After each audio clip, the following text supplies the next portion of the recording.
help is exactly what was said at the end of the episode of The Walking Dead this week. That is right, guys. What is going on? Name's Nathan, or Element of Frost, and we're back here doing another episode review video, guys. That is right. Episode review video for this week's episode of The Walking Dead that aired yesterday on AMC, November the 15th. If you guys have not caught up to this week's episode, do not watch this. This is an episode review. I mean, it goes without saying. You guys can see from the title, it says episode review. Anyway, we're just going to get into it, man. And like I said, help, we'll get into that a little later. But anyway, this is Season 6, Episode 6, entitled Always Accountable. As always, spoilers, guys. Spoilers. Do not watch this if you guys have not watched the episode. Season 6, Episode 6, entitled Always Accountable. As always, as well, my prediction video will be in the description below if you guys want to go check that out. Feel free to. Posted it back on Thursday. You guys want to see my predictions for this episode? That is where you will find them. But as always, the synopsis for this episode was Getting Back to Alexandria Proves Hard.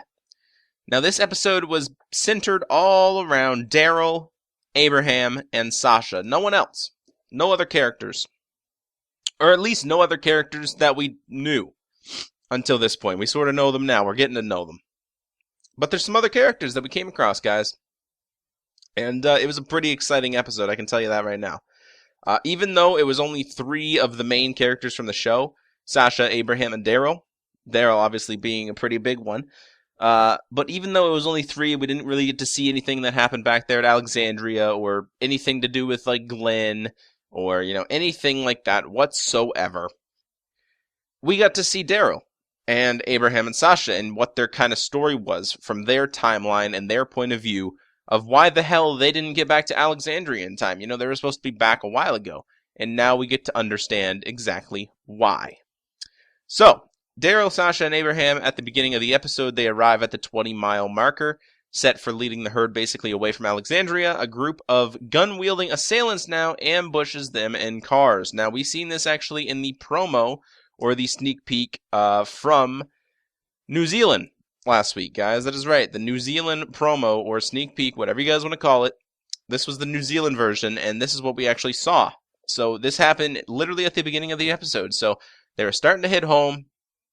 They got off that 20-mile marker and, got off on a turnoff and basically started just driving home, and they got ambushed. We don't know who these people are. They have guns. They're shooting at them. And I don't think they're the wolves. You know what I'm saying? Right now we have the wolves, being a pretty big part of the series, being the main villain at this point. But it looks to me like we're already changing villains already, basically. Because these people that are shooting at Daryl, Abraham, and Sasha, they have guns. And as we know, the wolves, they don't have guns. They don't carry guns, guys. They're animalistic in a way. They don't carry guns. We've seen them attack Alexandria with axes and knives and machetes and, stuff like that.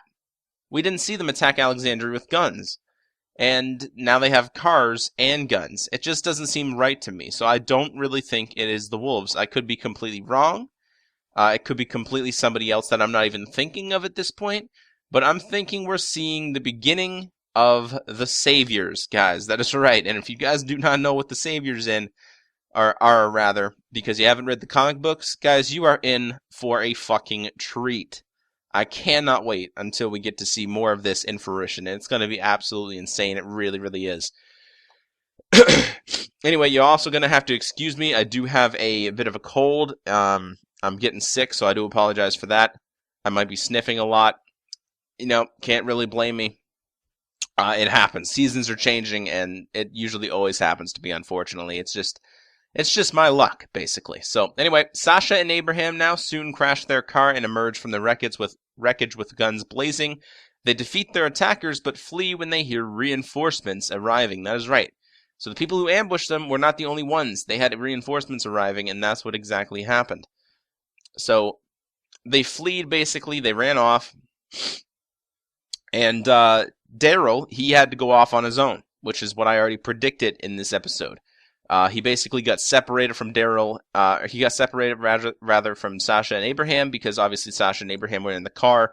He was on his motorbike, and he had to go his own way. So Daryl basically eludes his attackers and quietly walks his motorcycle through a burnt-out forest, basically littered with charred walker bodies and everything like that. It was disgusting. He tries to radio Sasha and Abraham, but gets no response. He then inspects the wound on his arm, which he actually got from falling off his bike and sliding across the pavement while he was getting shot at. He hears a noise nearby. He basically hides his bike under a pile of branches and finds two sisters, Tina and Honey, with their hands up basically, and then just then a man knocks him out from behind. Now this man from behind, we're going to get to learn quite a bit about him.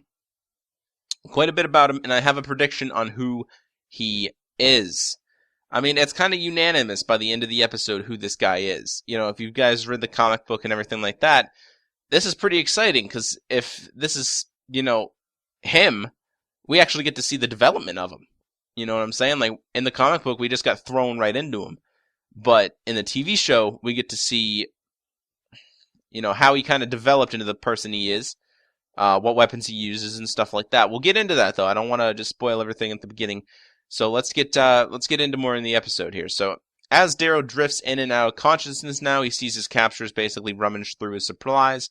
The man pegs Daryl as a soldier from an outpost, one of the men who originally attacked Daryl, Sasha, and Abraham. So this guy who has Daryl captured basically thinks that he's one of the people that were shooting at Daryl and Sasha and Abraham. You know, obviously he didn't see them shooting at Daryl, Sasha, and Abraham, so he doesn't know that he's not one of them. He just thinks he's there to actually take him back, because we actually get to learn more about this guy,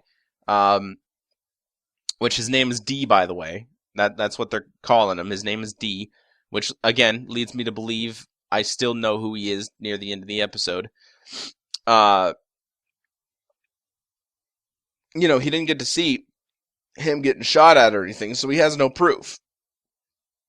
Basically, you know, he escaped and people are trying to hunt him down, bring him back to the community and stuff like that. And again, that seems a little all too familiar to me from reading the comic books.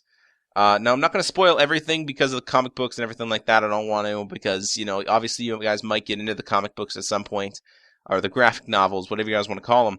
I don't want to spoil too much, but I will tell you this, guys. This man, D, he's not a bad guy. You know what I'm saying? He's not a horrible bad guy. He really isn't. If this is exactly who I'm thinking of. But even if it's not who I'm thinking of in the comic books, this man D, again, is not a bad guy. From what I've seen in this episode, you know, he just does what he needs to do to survive. He makes some bad choices. He totally does. But we've seen characters that we love make bad choices before. You know what I'm saying? We've seen that happen all too much on The Walking Dead. So anyway, the man D now wakes Daryl at gunpoint the next morning, which is actually a part that we actually seen in the Season 6 San Diego Comic-Con trailer, originally back in like July. Basically, we seen this part, this guy holding Daryl at gunpoint. Daryl was tied up. We didn't really know what was happening or anything like that, but we finally get to see it in, you know, obviously current time in the episode. So D wakes Daryl at gunpoint.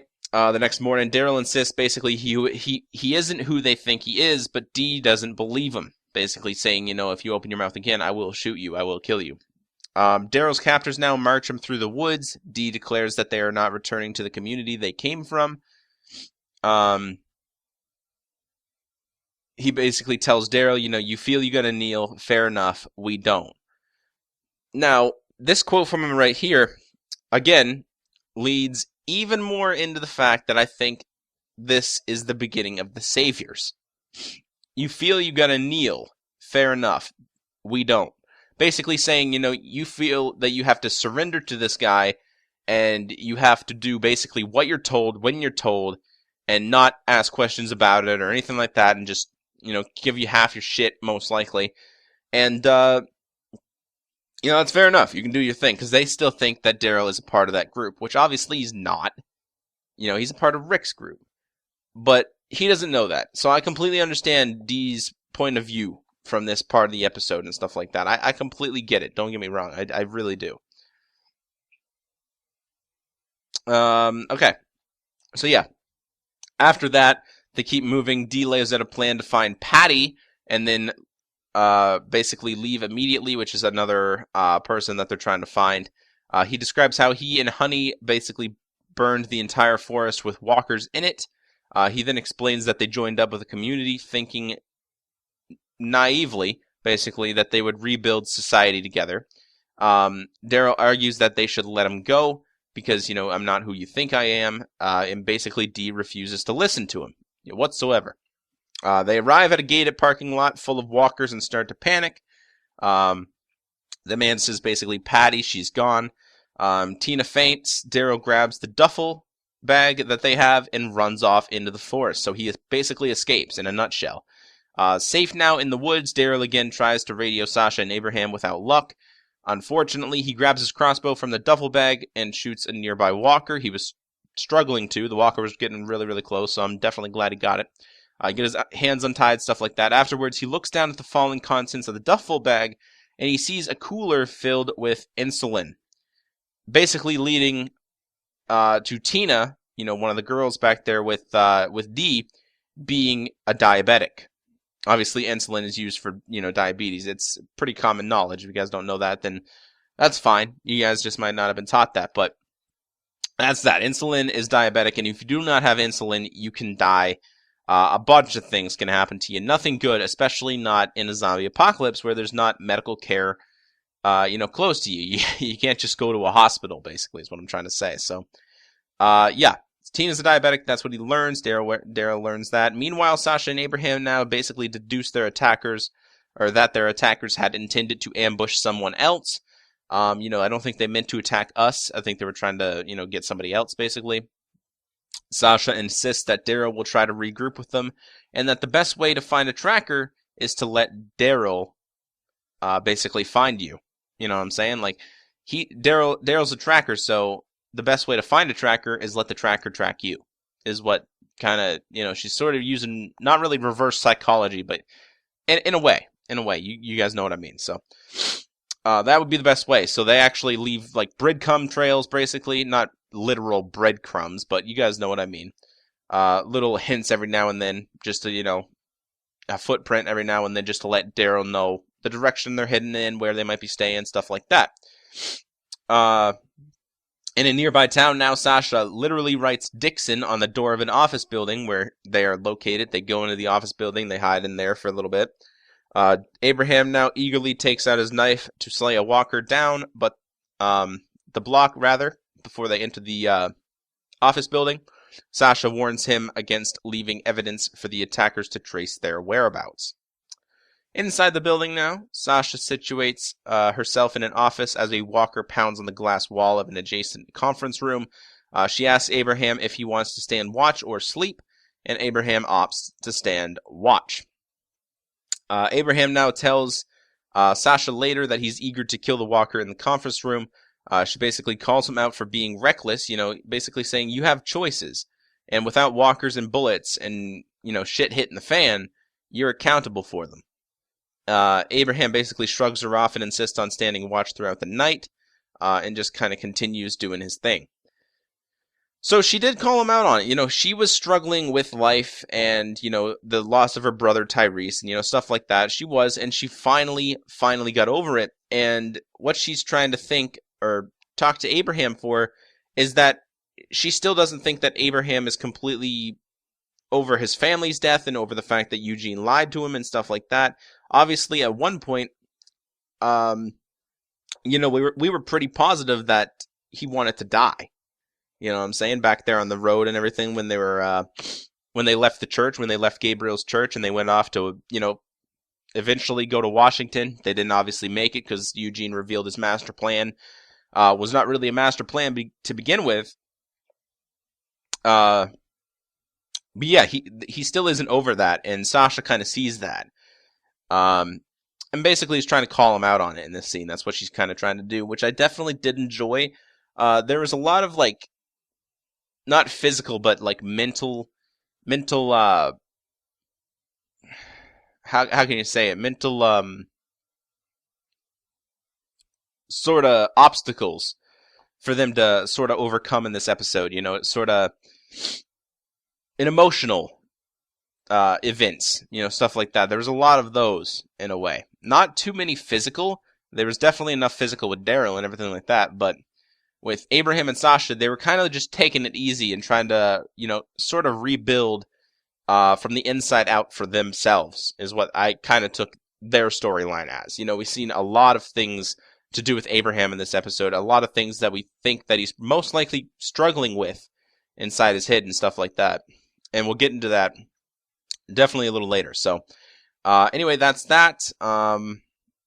Back in the woods now, Daryl returns Tina's insulin and forces Dee to hand over the gun. So, after he got kidnapped, after he got a gun held to his head, everything like that, he still came back with Tina's insulin because he's a good person, man. I don't know what other way to put it. There is no other way to put it. He notices that this girl needs her insulin, and the only way that she's going to survive is if she gets it. So he takes the insulin out of the duffel bag, just basically, doesn't take it out of the duffel bag, just hands them the whole duffel bag after he took his crossbow and everything of his that he wanted back. That's what he gave them.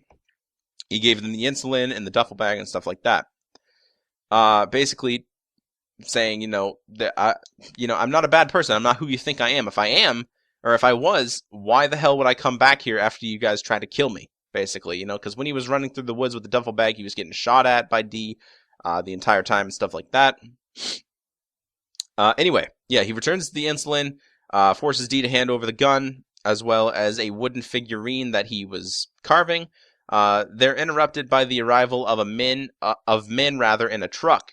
And Wade, which is the leader, orders Dee to return what he took. So Daryl kind of, when these men arrived, he sort of hid behind a tree. And he basically orders Dee to return what he took, which is Tina and honey. So that's that. Which, again, is another reason to believe that these guys are the saviors. Because they have the saviors, more importantly, the leader of the saviors, which is Negan, basically, uses women as like an object, sort of. You know what I'm saying? Like, not really a hooker or a prostitute, but you know what I'm saying. Like, it's pretty bad. He's pretty abusive to him. He feels like he owns them. They're his property, basically. And that's Wade, which is the leader of that particular group. Probably not the leaders of the saviors, unless they're completely, changing up the whole Negan storyline and making it this Wade person, which I don't think it is. There's probably leaders of different groups and stuff like that, and that go out and stuff like that. That's what I'm guessing, in my opinion. So he orders Dee to return what he took, and in my opinion, the way he put that, it's like those girls were property. You know what I'm saying? Return that, basically. Daryl now helps them flee and gives their gun back to Dee. So he gives the gun that he took from Dee back to Dee, because obviously he would need his help against these men that, are obviously after him. Anyway, they're all stuck, basically, and he lures one of Wade's men into the path of a walker, which bites the man. Wade comes by, hacks the man's arm off, and basically calls off the search. Very, very smart plan by Daryl. So the guy got, obviously, bit, and he had to cut off his arm so that he wouldn't die. And obviously, an amputation takes urgent medical care, and you can't get that out in the middle of the woods. So very, very smart plan by Daryl. Really, really like that.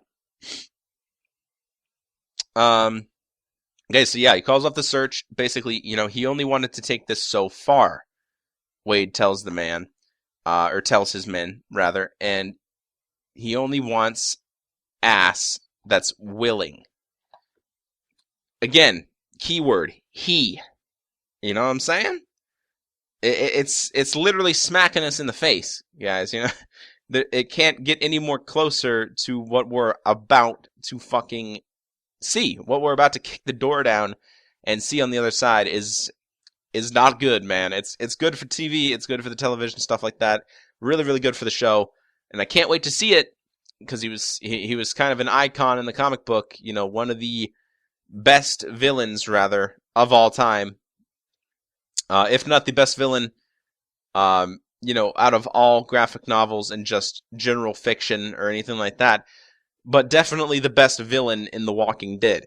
I would go as far to say he's worse than the governor. You know what I mean? He's a bad fucker, man. I can tell you that right now. Obviously the governor was pretty bad. David Morrissey made a pretty badass governor. But if Negan is half of what we see in the comic book, it's going to completely blow the governor out of the fucking water. I can tell you that right now. It gets pretty bad. It gets pretty dark. I can tell you that right now. So yeah, keyword he. He only wanted to take this so far. And he basically says, he only wants ass that's willing. Basically saying, he only wants girls that are willing to be with him. And obviously Tina and Honey, they're not two girls that want to be with him. Obviously they escaped with D. That's that's sort of a thing. So okay, sorry about that, guys. If you guys heard me mute my mic, it was just basically because the phone rang, and I had to sneeze. I'll be blunt with you. I had to sneeze. I didn't want to do it on recording, if you will. Anyway, the next morning, again, I have a cold, by the way. Yeah. So next morning now, Abraham finds an abandoned military vehicle containing RPGs in a box of cigars up on top of a bridge. He spots a walker also impaled on a bridge fence and sees the RPG launcher strapped to his back. So he basically found the shells inside of a case on that military truck, and then the launcher to actually, make the shells work. That's sort of how RPGs work. Is on this walker's back that is basically dangling over the bridge, basically on a fence. And he climbs onto the fence to get the launcher, dangling basically precariously over the edge, and grappling face-to-face with the walker, trying to get the launcher. And the walker just keeps snapping at him, and Abraham finally backs off. I still don't understand why he didn't just, knife the walker.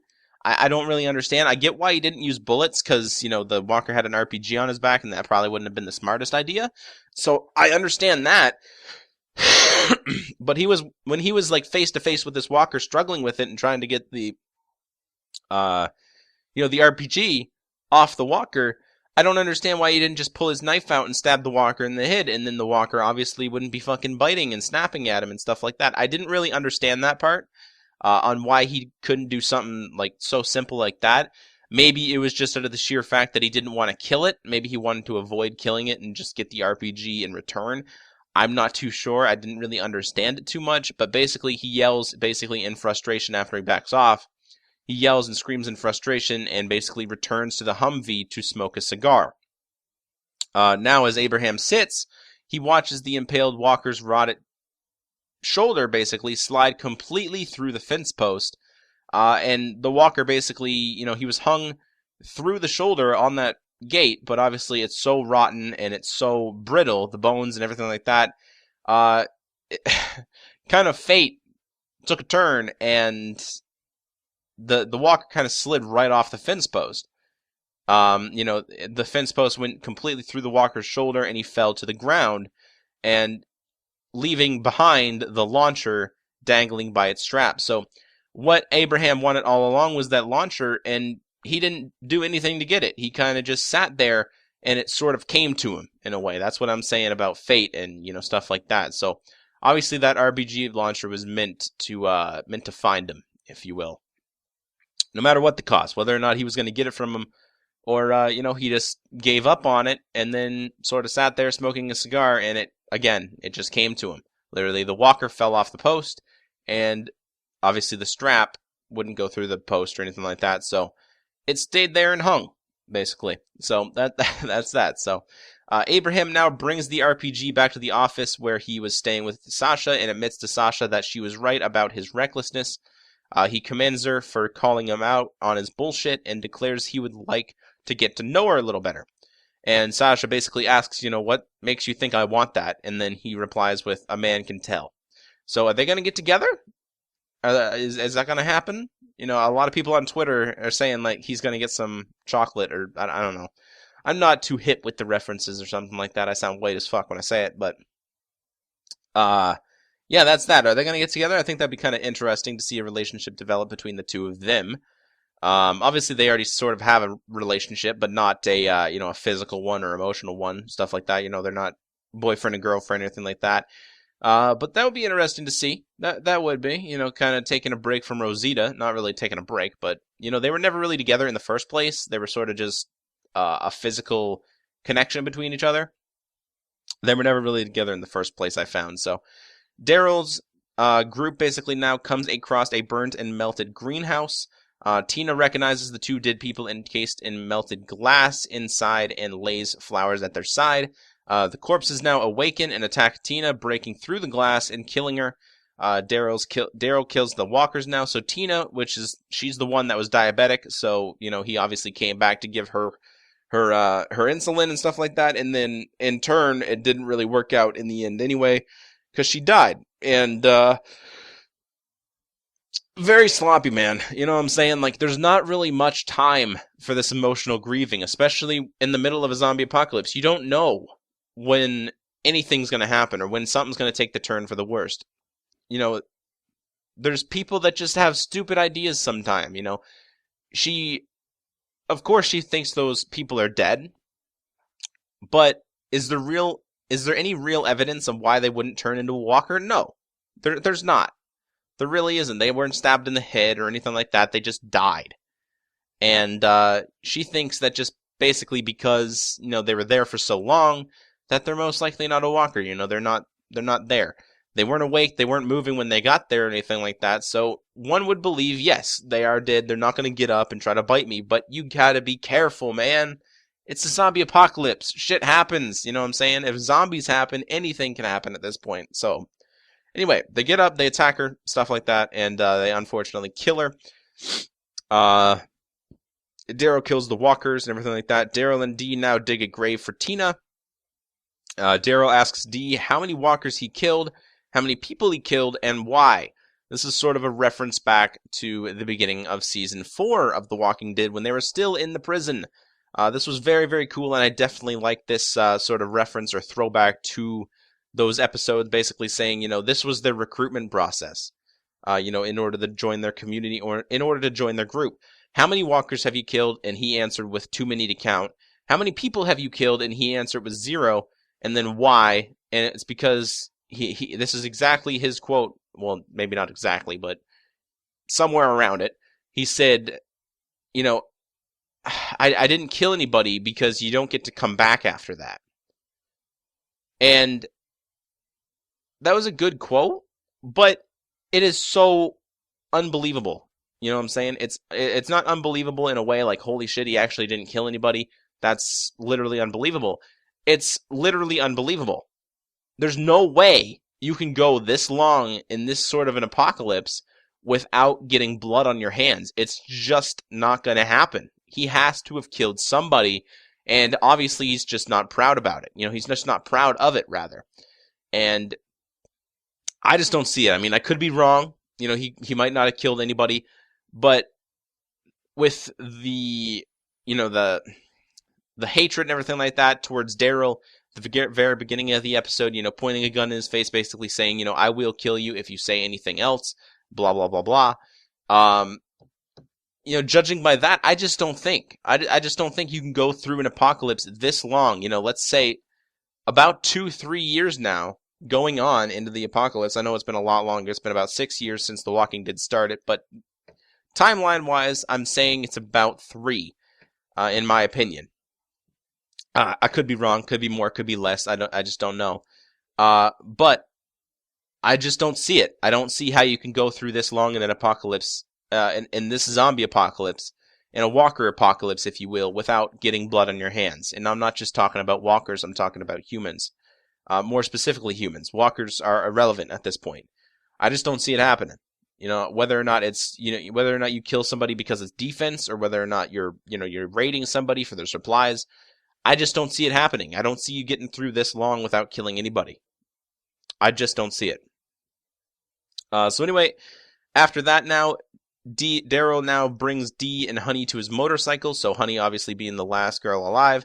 He brings Dee and Honey to his motorcycle and, obviously invites them to come live in Alexandria, stuff like that. He was satisfied with Dee's answers, so he brings Dee and Honey back to his motorcycle, obviously that he hid under the bushes and stuff like that, under the brush where he was, originally hiding it to go check out the noise that he heard off in the forest, which actually turned out to be Tina and Honey. So he brings him back to his motorcycle, and D now turns his gun on Daryl and forces him to hand over the crossbow and basically all the supplies Daryl has. So after leading him back to the motorcycle, basically saying, you can come back to Alexandria, you can live with safety and people and community and stuff like this. After all of that, D pulls this shit. So he turns his gun on Daryl and forces him to hand over the crossbow. Daryl and Honey, or not Daryl, but D and Honey now get on the bike and ride off. So Daryl has lost his motorcycle, he has lost his crossbow, he doesn't have any guns, I believe he has a knife, and that's probably about it. Honey throws him a bandage and basically, tells him to, patch your arm up, whatever. And they say that they're sorry. Honey says that they're sorry. Now, I don't really understand this. I didn't really understand why D did this. Daryl promised him community back in Alexandria. And I can sort of understand why he did it, because, he went to live with what I think, again, is the Saviors, and that community didn't turn out to be anything at all. That turned out to be not really hell, but you know what I mean. He had to do certain things, and he didn't like it, and he ended up escaping from it. And then, obviously, in turn, making some enemies, that being Negan and the Saviors, if I'm right about that group being the Saviors. Again, I could be completely wrong.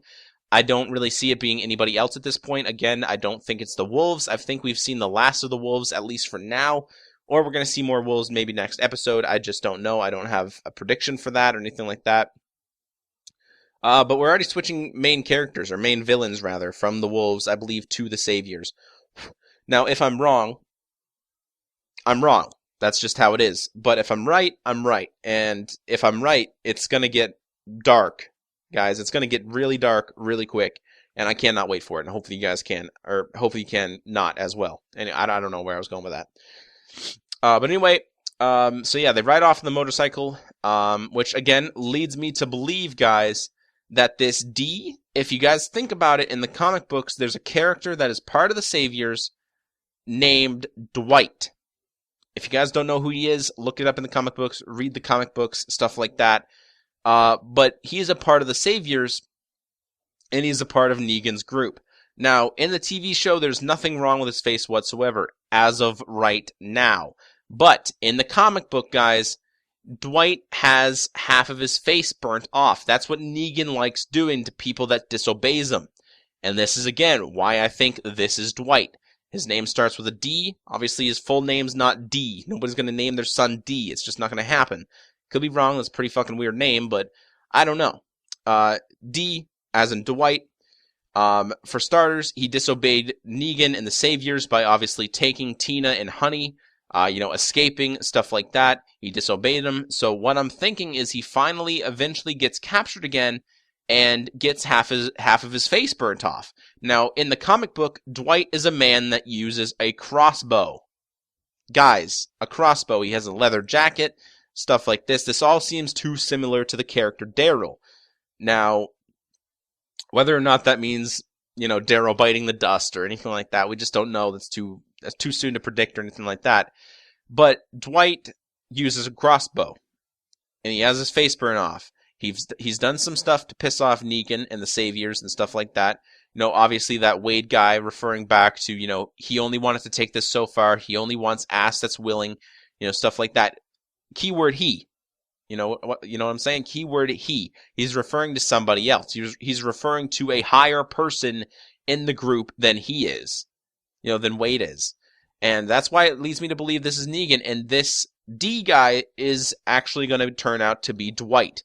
So I believe he's going to get captured again, get half of his face burned off, because obviously he disobeyed Negan and escaped and stuff like that, took people with him, took Tina and Honey with him. Obviously, Tina's sort of dead now, so, that's the thing. He could obviously get blamed for that as well. You took those girls out, Tina's dead because of it, stuff like that. So yeah, that's what I'm thinking, man. I'm thinking that's Dwight. So I'm hoping we see a little more of him by the time the season's done. Now, just recently, guys, Negan actually officially got cast on The Walking Dead. It is actually Jeffrey Dean Morgan. If you guys do not remember who that is or have never seen him, he's been in a lot of things. He actually played Sam and Dean's father on Supernatural. If you guys have ever watched that show, that was back in the early seasons and stuff like that. Very, very cool character. Very, very good actor, and I cannot wait to see him play Negan. I think he's going to make a really, really good portrayal of him. He's really, really badass, and I think that he will do a fantastic job. So Negan does get cast in season 6. They're still filming the end of season 6 right now, guys. You know what I'm saying? So, are we going to see Negan by the end? Are we going to see him before and they just release this casting just a little too late, maybe? You know what I'm saying? Maybe they released this casting, but maybe he was cast a while back and they never released that information and stuff like that. We just don't know. When are we going to see Morgan? Are we just going to keep seeing these little hints and stuff like that towards Negan? Are we going to see more of the wolves and everything like that while Negan is still sort of coming around? And like I said, are we going to keep seeing these little hints? Like, for example, Dwight and that Wade guy hunting for Dwight, or what I think is Dwight. It's D as of right now. We'll get back into that a little later in some more videos. But that's what I think so far, guys. So after he went off with his bike and everything like that, Daryl finds a fuel truck in the woods branded AA, Patrick Fuel Company. Its license plate reads Patty. So that's that. Obviously, that being, probably the person who they were originally looking for, Dee and Honey and Tina and stuff like that. He kills the walker in the cab and drives to pick up Abraham and Sasha, obviously attempting to track him and stuff like that, and he actually has done that. He has tracked him. So, he picks up Abraham and Sasha now. Daryl, Sasha, and Abraham drive down the road in the fuel truck. Daryl tries to radio Rick, basically, saying, Rick, are you there? And then he just says, anyone. And then we hear, a break of silence. We don't really know what it said. And basically, Daryl said, say again. And then a voice said, help on the radio. That is right, guys. Someone said help. And I'm not going to throw anything out there or anything like that. But all I can say is that I think Glenn's alive. I think Glenn's alive. That voice is saying help on the radio. Who else would be saying help? You know what I'm saying? I don't understand. I don't understand who else would be saying help at this point. They're on their own radio channel. That's the radio channel they all use to communicate together. Daryl, Abraham, Sasha, Glenn's group, Michonne, Rick. All of them had walkies. All of them had walkies. And that's the channel that they use to communicate with each other. Rick's not replying. It's not going to be Michonne or anything like that because they're all back in Alexandria. They're all safe. Sasha and Abraham are with Daryl. Nicholas is dead. We know that for sure. He shot himself in the head, and then he started getting eaten. The only person that I can possibly think of right now that would be alive and would be saying help is Glenn. Now, I know a lot of people are out there saying, we saw Glenn die. We saw him topple down into the horde of walkers and stuff like that. But we never actually seen him getting eaten, guys. Now, I did post a discussion video about Glenn's death, whether or not I think he's alive, proof why I think he is, maybe things why I think he didn't. I did make a discussion video about it, so link will be in the description below. I made it a little while back. If you guys want to check it out, feel free to do so. I definitely recommend it. But that is it for this week's episode review for The Walking Dead Season 6, Episode 6, entitled Always Accountable. Very, very good episode. If I had to rate it, I would probably give it a 8.8 or so, maybe a 9 out of 10. Very, very good episode, considering we only had a few key characters. We got to learn some more about what I believe to be the Saviors and Dwight. Again, I could be wrong. I don't think I am. But anyway, that is pretty much it for now. There's not really much else here to talk about. I don't want to make this video too long or anything like that. But anyway, that's the episode review. Hopefully you guys did enjoy. If you guys enjoyed the episode or the episode review that I just posted, feel free to tell me in the comment section what you guys thought of the episode. Let's have a little discussion down there. Hit the video up with a like. As always, support it, share it around, everything like that. Subscribe if you haven't already. And I will see you guys on the next one. If you guys only watch my predictions and reviews, definitely tune back in Thursday, which is going to be November the 19th, which, by the way, is my birthday. Not really important. I don't really care too much about it. So, a day is a day. You know what I'm saying? I don't really care about birthday. But anyway, my predictions for Season 6, Episode 7, this week's upcoming episode of The Walking Dead, entitled Heads Up, will be going up on Thursday. Quite literally going up. Heads up. Heads up. The episode prediction will be going up on Thursday, November 19th, my birthday. So anyway, that is it for now. Like I said before, hopefully you guys enjoyed, and I will see you guys on the next one. Bye for now, everybody.